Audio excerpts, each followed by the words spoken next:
So we are glad to have Professor Francesco Iorio to join us for the afternoon keynote speech. I met Professor Iorio in several different contexts, okay? But of course it's for social network. We have friends in middle, and friends introduce us to each other.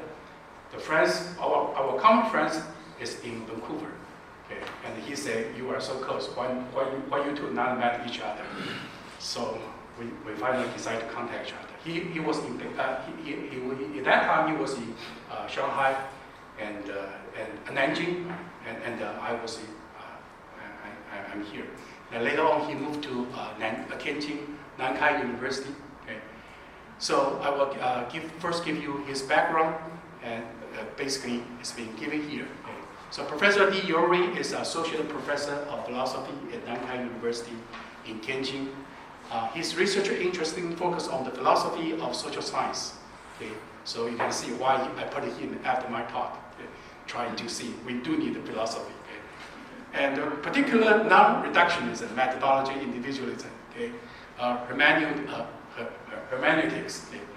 Fabulism and ordinary rationality, complex system, and the Austrian School of Economics. I think Austrian School of Economics is the beginning point for us to meet each other. He earned his PhD in philosophy from, I don't know how to pronounce it. École des hautes études en sciences sociales. Okay. And Centre recherche en épistémologie. Right, so in 2012. So before joining Nankai University, he held a postdoctoral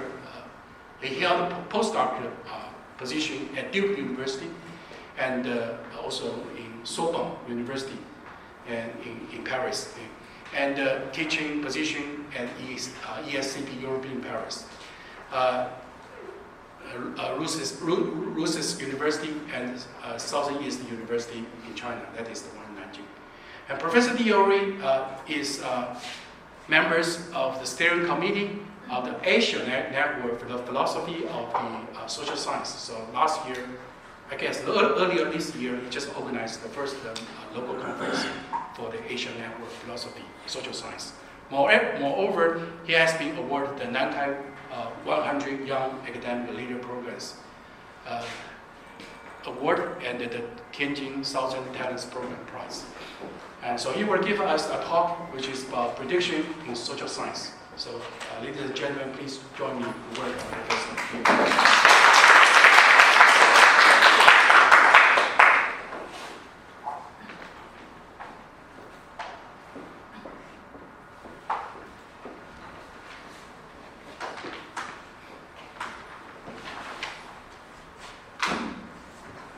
Thank you very much.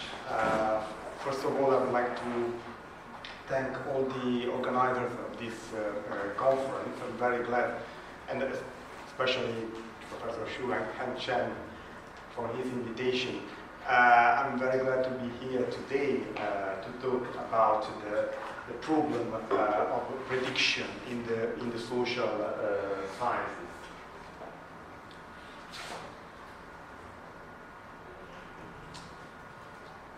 So, as you know, natural sciences offer many examples of detailed and certain predictions.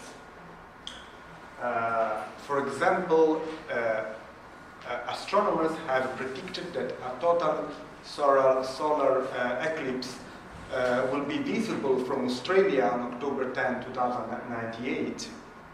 They know the exact time when the eclipse will start, they know the exact time when the eclipse will finish.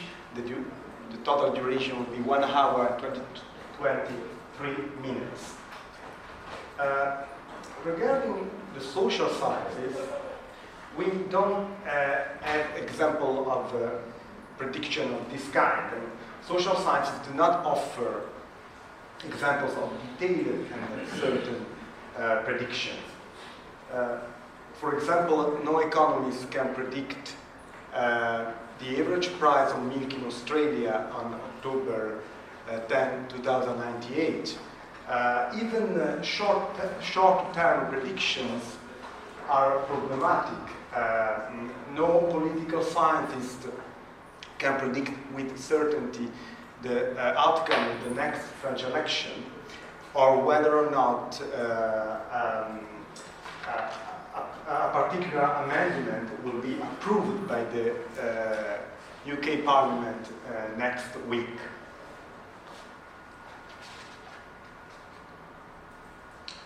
So there are three interesting problems which I would like to consider. The first one is why are the social sciences not as good as the natural sciences at predicting? The second one is this because social sciences are less advanced and scientific than the natural sciences? The third one is, can the social sciences bridge the divide? Which means, can we hope that one day social sciences will be as good as natural sciences at predicting?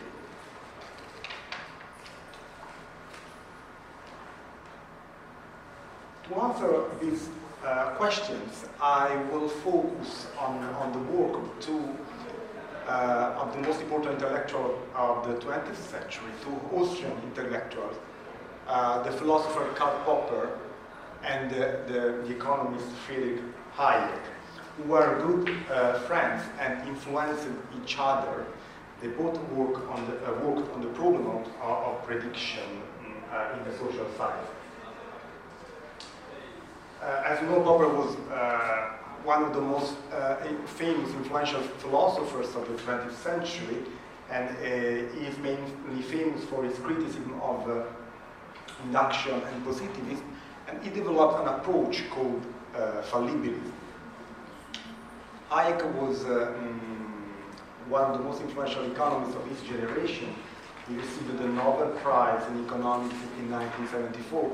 And he is well known for his interpretation of the market in terms of a complex system and his criticism of planned economies.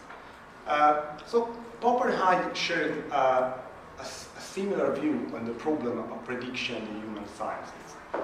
I shall try to summarize their common standpoint on this topic. Their ideas are still very useful because I believe that their ideas are still very useful for analyzing some central issues in the philosophy of the social sciences.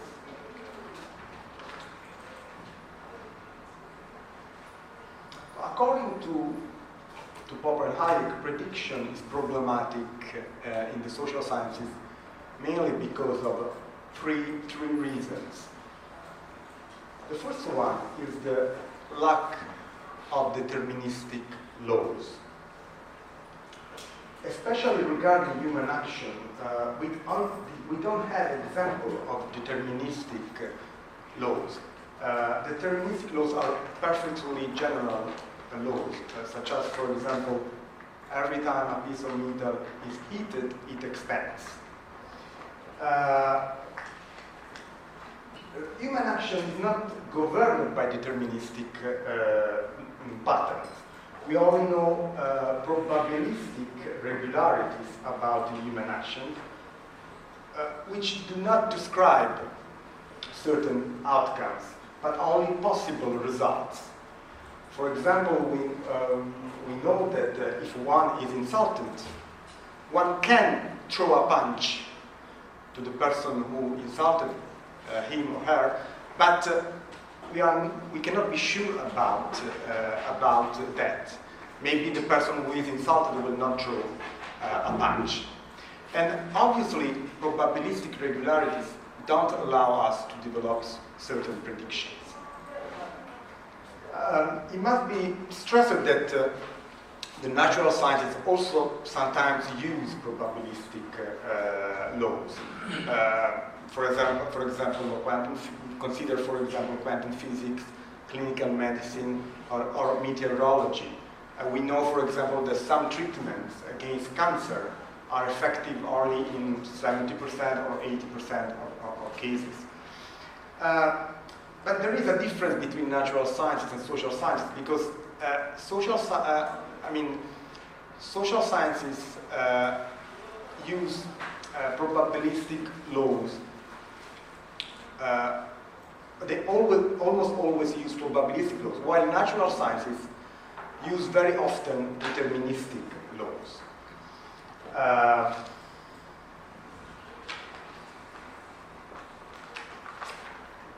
Hayek wrote a book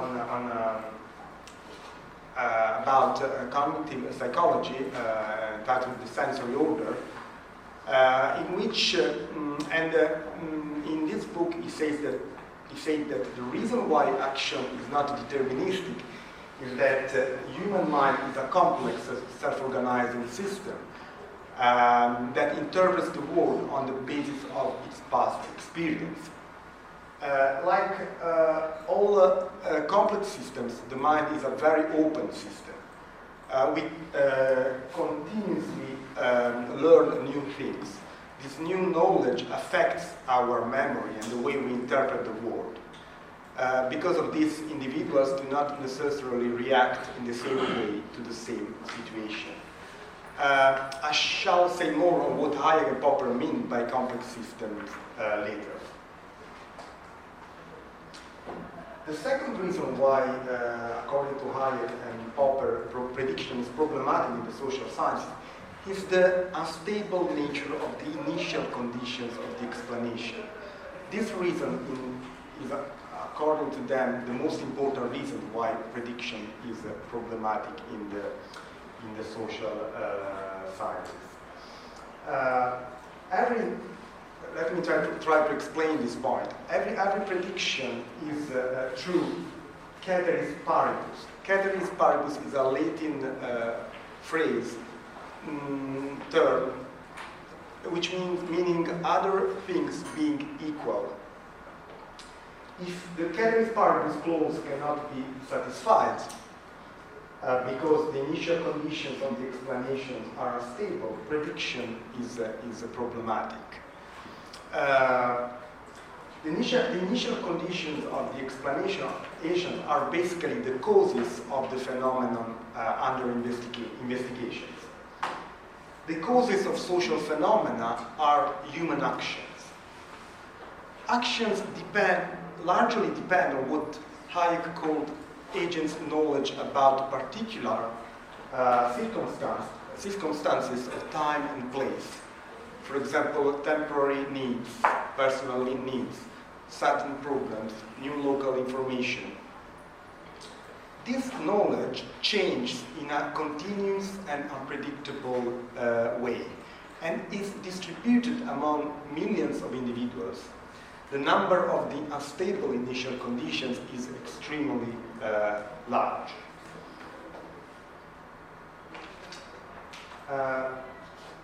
Let's consider an example to clarify this point. The relationship between action and distributed temporary local information can be explained with this simple example. Imagine that a doctor takes a day off and goes hiking alone on a mountain. Imagine that this doctor finds another hiker who is choking. And imagine that this doctor uses the Heimlich maneuver, which is a technique for stopping choking, to save the life of this other hiker. In this case, the doctor acts on the basis of two different kinds of knowledge. Her first kind of knowledge, her knowledge about the Heimlich maneuver, which is stable scientific knowledge.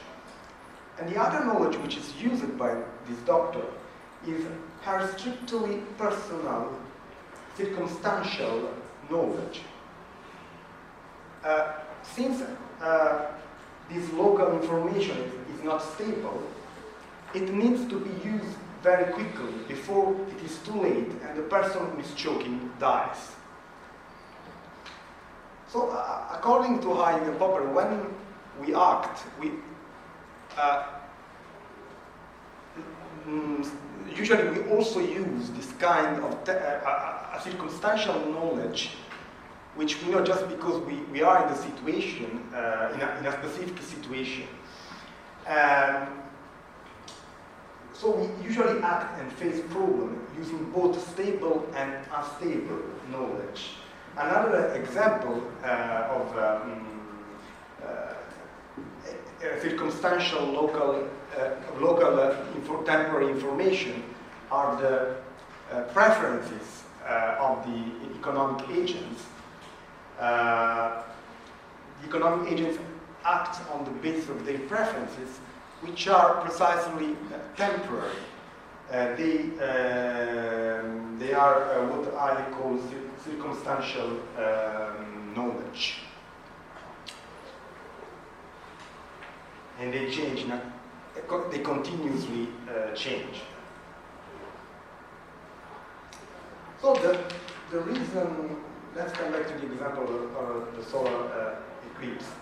The reason why astronomers can predict with certainty and precision that a solar eclipse will be visible from Australia on October 10, 2098, is that they can assume that the initial conditions that govern the orbit of the Sun and the planets in the solar systems are stable. For example, there will be no, they assume that they can assume that there will be no intrusion of a foreign body of sufficient size that will alter the usual orbit of the planets. So the Moon will be in position Y at time X on October 10, 2098.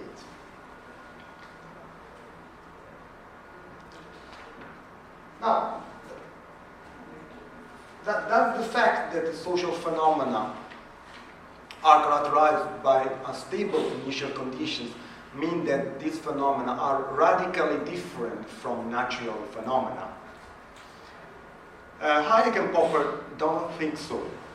To understand why, we need to consider the distinction between complex systems and simple systems. Complex systems are systems whose behavior depends on an extremely high number of very unstable initial conditions. It is often said that complex systems are extremely open to changes that affect their initial conditions. In contrast, simple systems are characterized by stable initial conditions. They are closed systems, and because of this, their behavior is easily predictable. Complex systems can be found in both the natural and social worlds. And regarding complex systems, prediction is problematic in any field. Popper and Hayek stresses that a very important point, that the natural sciences can provide precise predictions only if they deal with simple systems. Unlike the social sciences, natural sciences often focus on systems of this kind. And this is why they are so good at predicting phenomena. Predicting a solar eclipse means predicting the behavior of a simple system, because the initial conditions of the explanation are stable. In contrast, studying social and economic phenomena means dealing with complex systems.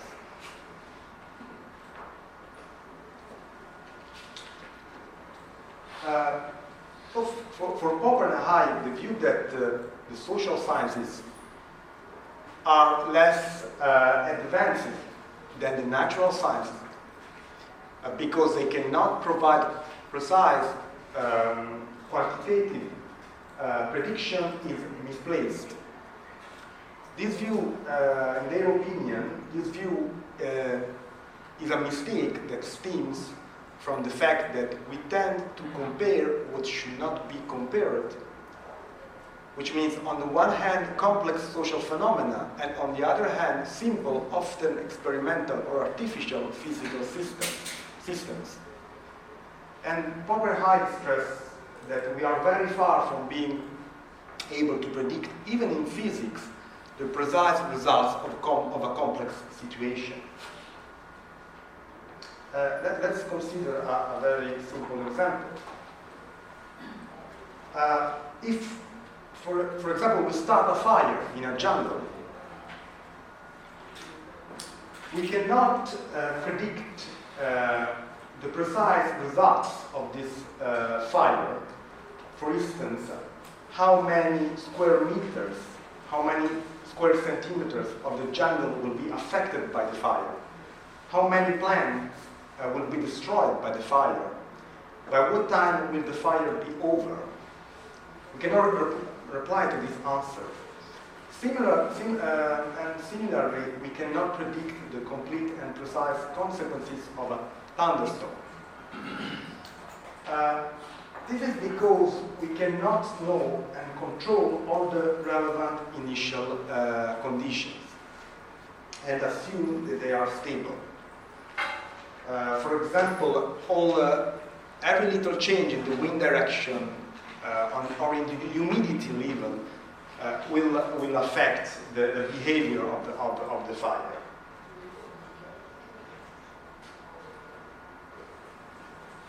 Let me focus now on the third reason why, according to Popper Hayek, prediction is problematic in the social sciences. The third reason is the existence of unintended consequences of human action. Unintended consequences are outcomes that are not the ones foreseen and intended by purposeful action. So historical and social dynamics are largely affected by unintended consequences. We can consider many examples. Professor Chan mentioned Columbus before. So Columbus wanted to find a shorter way to reach India and China, but he discovered America. Another example we can consider is the gunpowder. The gunpowder was invented by a Chinese alchemist who sought the means of formulating the elixir of life. Another example, Brexit. Brexit is the consequence of a grave miscalculation by David Cameron.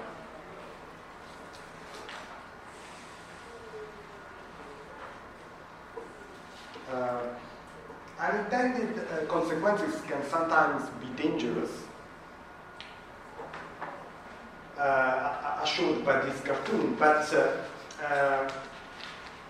they are not necessarily harmful. An important point which should be considered is that unintended consequences affect, among other things, the structure of our institutions.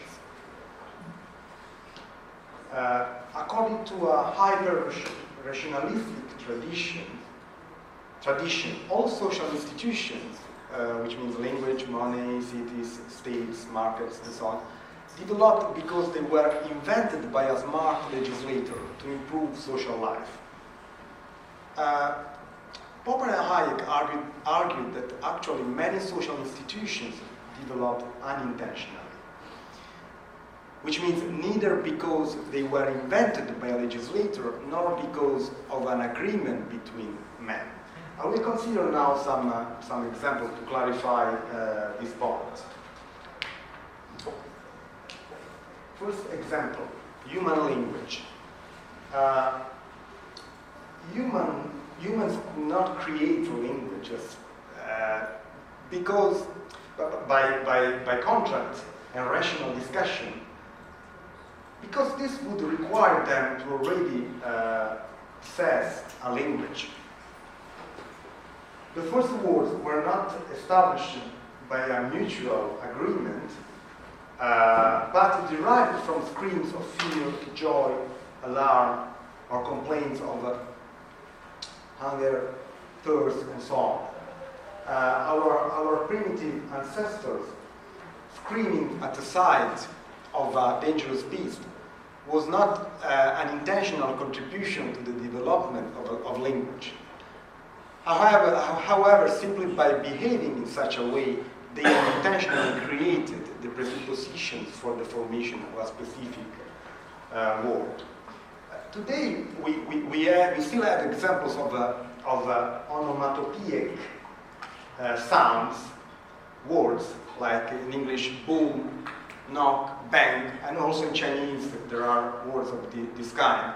And these kind of words help us to understand the logic that determined the spontaneous emergence of language as a result of actions which were not intended to create a language. Let's consider another example. Money. So another Karl Menger was another famous Austrian economist who influenced both, with one of the originator of the marginalist revolution in economics, and who influenced both Hayek and Popper, argued that the fact that we tend to regard money as a great human invention is a mistake, because the origins of money must be explained in unintentional terms. Before the existence of money, individuals went to the market to barter and learned that some goods were easier to exchange because they were more requested. One of these goods were sheep. Sheep were highly requested because they were easy to transport. They could be used in different ways, providing wool, meat, and cheese. And they lasted a long time. They didn't turn bad. So each individual, pursuing his personal interest, understood that it was convenient to use some goods, like sheep, as a medium of exchange. It was easier than these goods were accepted by other people in exchange for any other good. These special goods, as Menger says, became known as money by our ancestors. So, money developed unintentionally in the sense that nobody wanted to invent a medium of exchange, useful to improving economic life, to make life easier. Individuals only tried to buy what they needed. In ancient Rome, oxen and sheep formed the oldest media of exchange. Copper, which was also highly requested, was also used as money. In English, the word pecuniary means concerning or involving money. This word comes from the Latin word pecus, meaning sheep. In English, one can say estimate the value of something. The verb estimate comes from the Latin word es, meaning copper. The Latin word for estimate is estimatio. So when the Roman state started producing coins, money as a social practice already existed. Small pieces of copper were already used as money in Italy. Of course, there were nothing on them, so they were not produced by the state.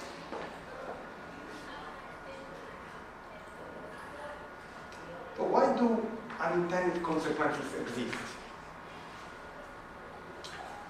The existence of unintended consequences depends on the limits of human rationality.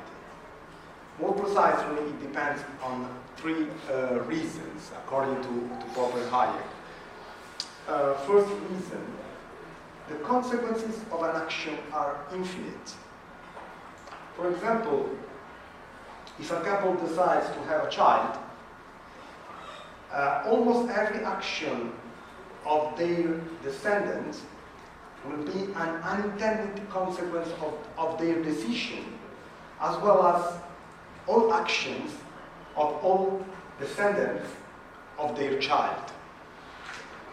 Second reason, there are random combinations of independent causal chains of action, and the number of combinations of this kind that can happen is infinite. For example, I know a guy in Rome who met his wife when he had a small car accident with her.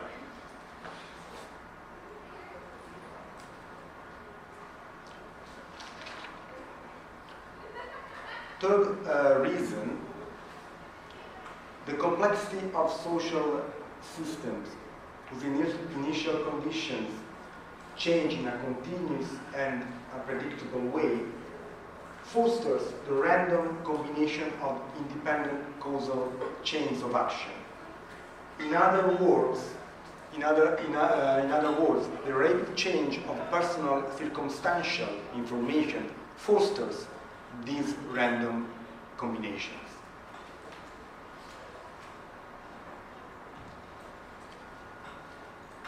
So now there is another problem we should consider. What can the social sciences predict?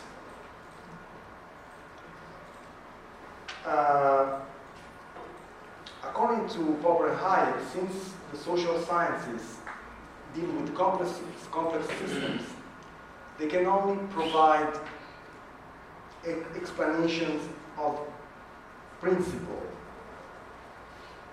in the sense that they can explain the principle which governs a complex system, but cannot predict its behavior in detail.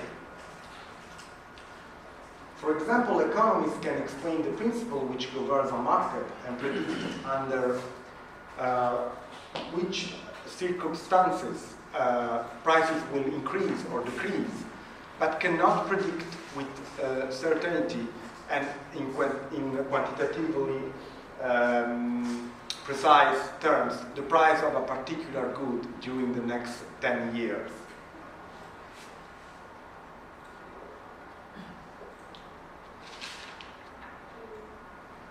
So the laws that describe the behavior of a complex system do not allow us to develop quantitative and detailed forecasts, but are scientific insofar as they are logically refutable by contrary historical facts. Consider these two laws. Sorry, it's not clear here. First law, the passage from autarkic production to the division of labor is accompanied by a growth in productivity. Second law, the increase in the demand for a good involves an increase in its price. These two laws give an explanation of a principle which is falsifiable because it can contrast logically with observable facts.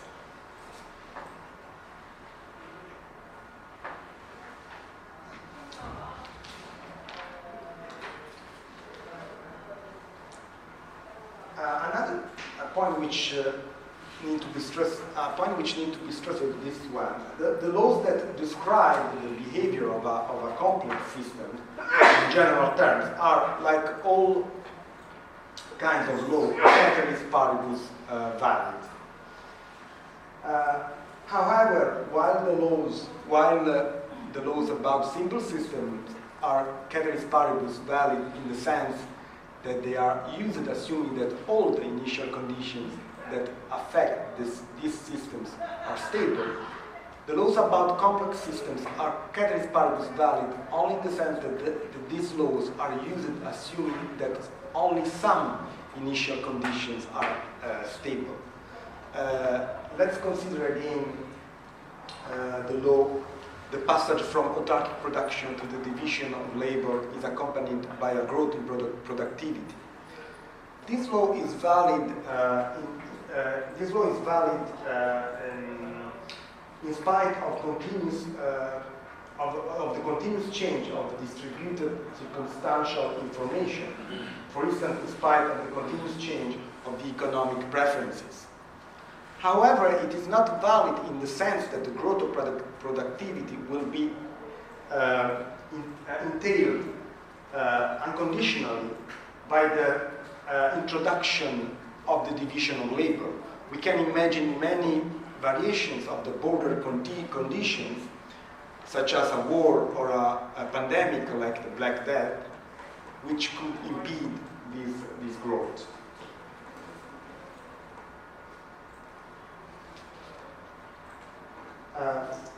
Both Hayek and Popper criticized the philosophies of history, developed by authors of different backgrounds, such as Plato, Saint-Simon, Comte, Hegel, and Marx, who believed that history moved towards a specific conditions following laws of evolution that could be discovered and understood.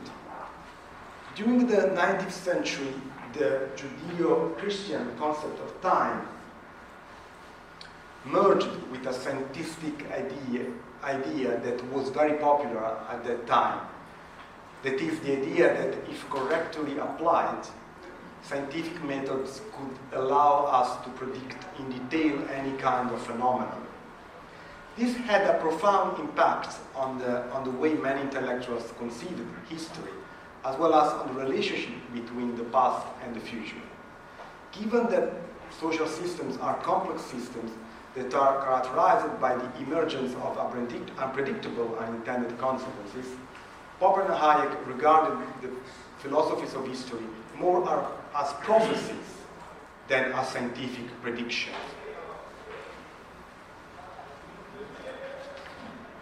Today, the philosophies of history, in the sense of deterministic predictions about the structure of future societies, for example, in the sense of Comte and Auguste Comte and Marx, are not anymore very fashionable. However, the idea that history is governed by a simple and predictable deterministic scheme is still alive. Think, for instance, of the conspiracy theories that state that all historical events, especially bad ones, such as economic crises, wars, and pandemics, are wanted and caused by powerful, malevolent, and greedy people who are behind the scenes. Today, conspiracy theories are very popular in mass media and are supported by populist political parties that play a major role in many countries, for example, in Italy, my country. From Hayek and Popper's standpoint, since economic and social systems are complex systems, assuming that their behavior is remote controlled by malevolent puppet masters, and that history follows a predetermined path, is simply nonsensical.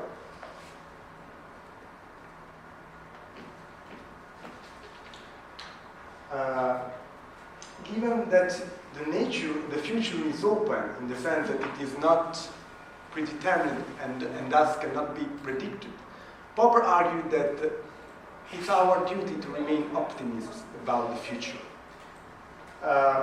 We should be aware of simplistic interpretations of the history. We need to understand the limits of human rationality and learn to cope with the unexpected. Hayek stressed this point in the following terms. Man is not and never will be the master of his fate. His very reason always progresses, by leading him into the unknown and unforeseen, where he learns new things. I'll stop here. Thank you.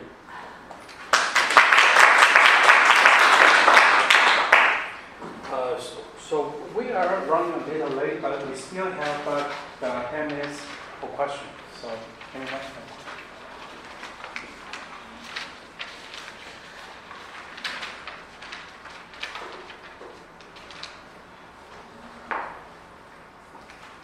So in social science, is there any computational social science in the current studies?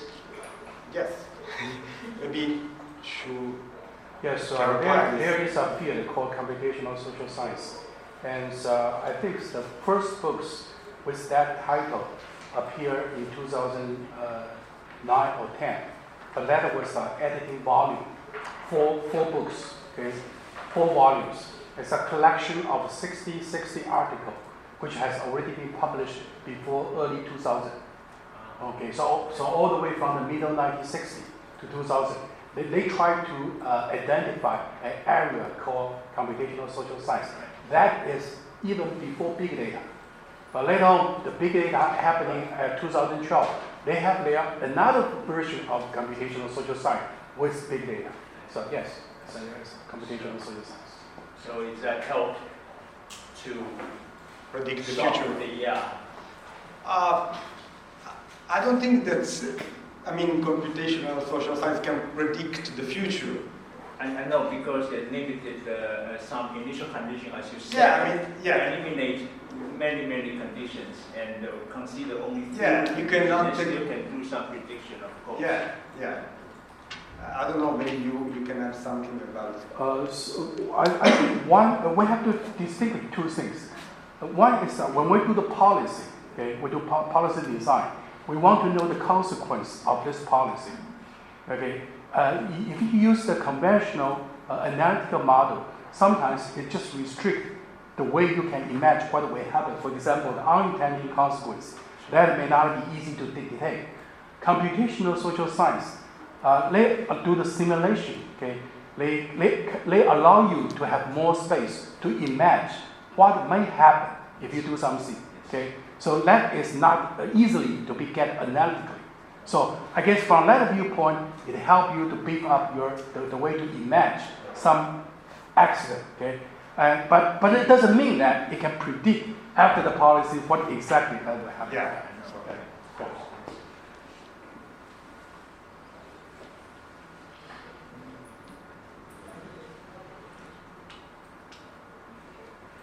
Any more questions, Jonathan? Yes. I love the presentation here.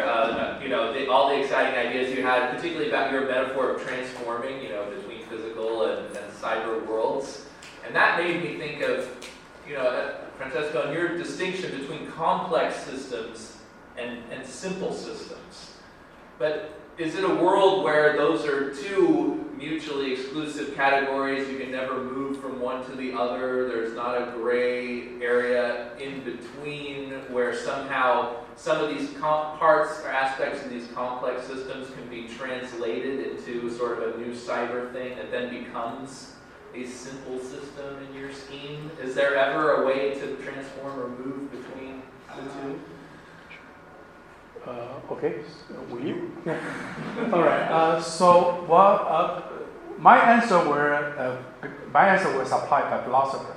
I will use what is the last name?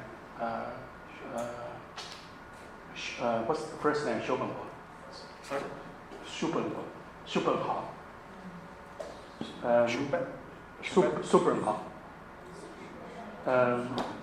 Arthur Schopenhauer.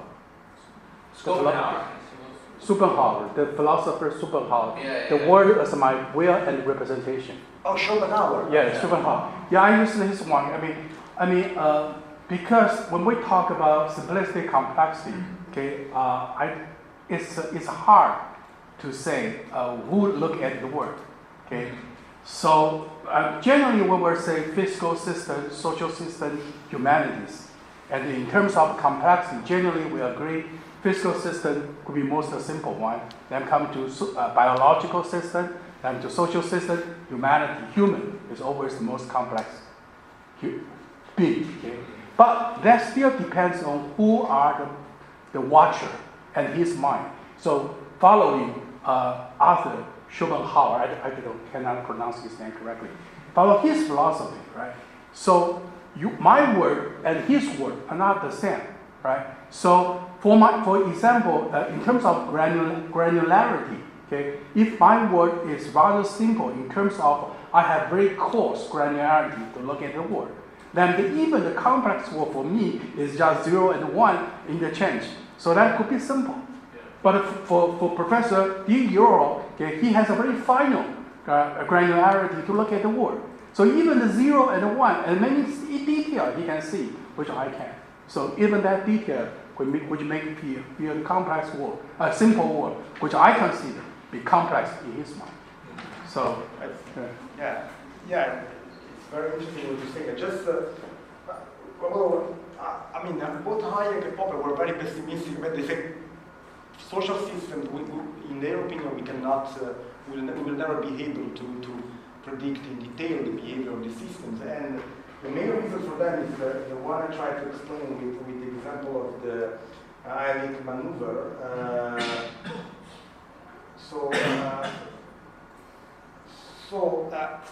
The action of this doctor who meets a person who is choking, okay? Right. I mean, you could not predict the day before that, okay, I will go in this point at this time, and this person choking, so I will have to act in this way. Yeah. So the knowledge of the person, the circumstantial knowledge of the person, will exist only in the future, okay, cannot be predicted in the past. And according to Hayek and Popper, this is the main problem why we have problem in predicting social systems, because this kind of circumstantial knowledge, information linked to what Hayek calls the fleeting moment, I mean, change in a continuous unpredictable way. We have no way, at least it seems that we have no way to anticipate these changes, and there are so many because there are millions and millions of individuals. So they are pessimistic about it, but they don't think they will be one day will be able to predict social system in detail. We can do a prediction, of course, but in detail. Right. Well, for example, maybe in the past, natural language would have been considered more a complex open system, but with today's natural language processing technology, they essentially take words and predict what the next words will be by just sort of word proximity. And by throwing enough examples, billions of examples of language at these huge models, which are multi-dimensional at a level that maybe Hayek and Popper didn't consider. Maybe they considered models of 5 variables, 10 variables, not 50 million parameters, something like that.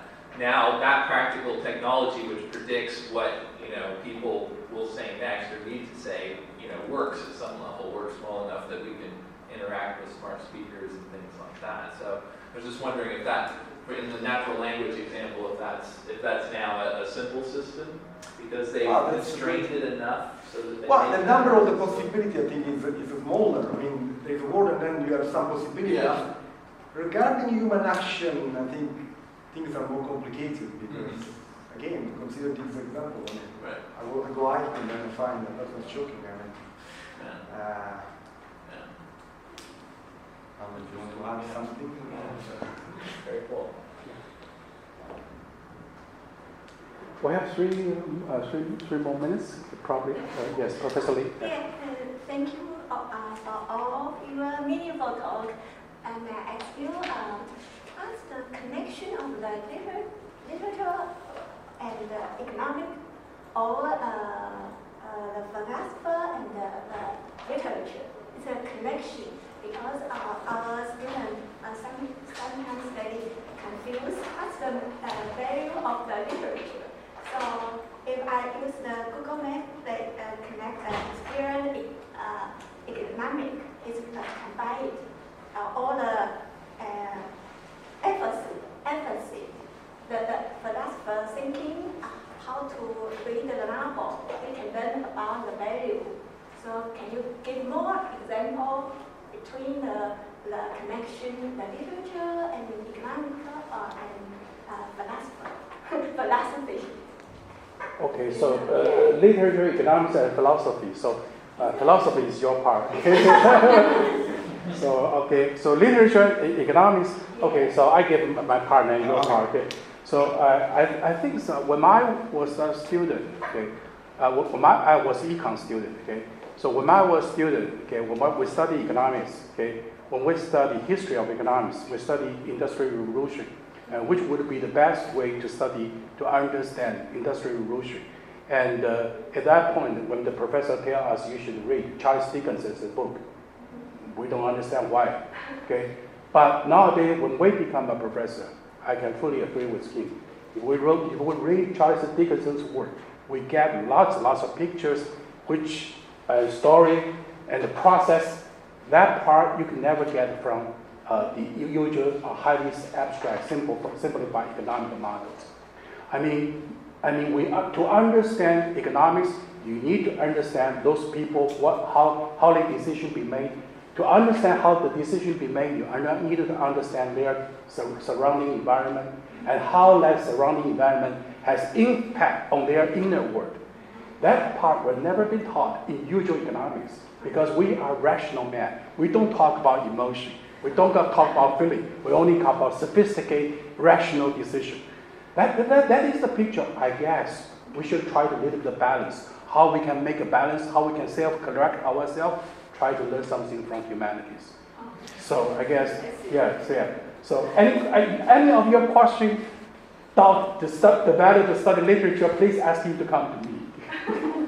Okay, so your part. Yeah. In my opinion, social science, every kind of social science, including economics, is linked to philosophy. This is because for instance, every economist, for instance, has an idea about the difference between a correct economic theory and a false economic theory, which means I have an idea about truth. What's truth? So this is a philosophical problem. So you cannot do experiments and understand from the experiment the nature of truth. This requires a philosophical investigation. And every economist, for instance, has an idea about human rationality. And even human rationality, if you define rationality, you are obliged to develop some philosophical reasoning. You cannot just observe something, oh, this is rationality, okay? And then there is also another reason why I think that there is a strict connection between economics and sociology and philosophy. And this reason has been stressed by different authors, for instance, by Max Weber and Hans-Georg Gadamer, the philosopher of hermeneutics. Every science, including natural science, presupposes what Weber calls value judgments, which means a scientist can tell us if can describe the world, okay? Can provide a description of the world. But to provide a description of the world, you need to focus on a specific object. And to choose a fact, an object, a field, he needs to follow his interests. He needs what Weber calls value judgments. Value judgments, the fact that, for instance, you like to work on economics, this cannot be justified by studying economics, by science. It's a value judgment. There is no objective criterion which allow us to say, for instance, okay, studying economics is better than studying sociology. So this is linked to value judgments, to ethical standpoints. I prefer to study economics, and these ethical standpoints are subjective. So, and the philosophical analysis can help us to understand this point, this link between value judgment and empirical research. So to conclude, I think that every social scientist every economist, for instance, is also a little bit a philosopher, even if maybe it's not completely, or she's not completely aware of that. Yeah, so maybe I add one more point. If you look at Lev Tolstoy, his books, War and Peace, okay, you probably would not just say War and Peace is a pure novel. War Peace, I think, has deep philosophy as well, the philosophy history as well. So yes, I guess history, literature, and philosophy. Yeah, you're welcome. Any more questions? Okay. All right, so I think we are running out of time. So thank you so much for attending. And this is the first day program. And tomorrow we have one keynote speech given by Jonathan Allen. Okay, and also we have three more contributor sessions tomorrow. So see you tomorrow. Thank you.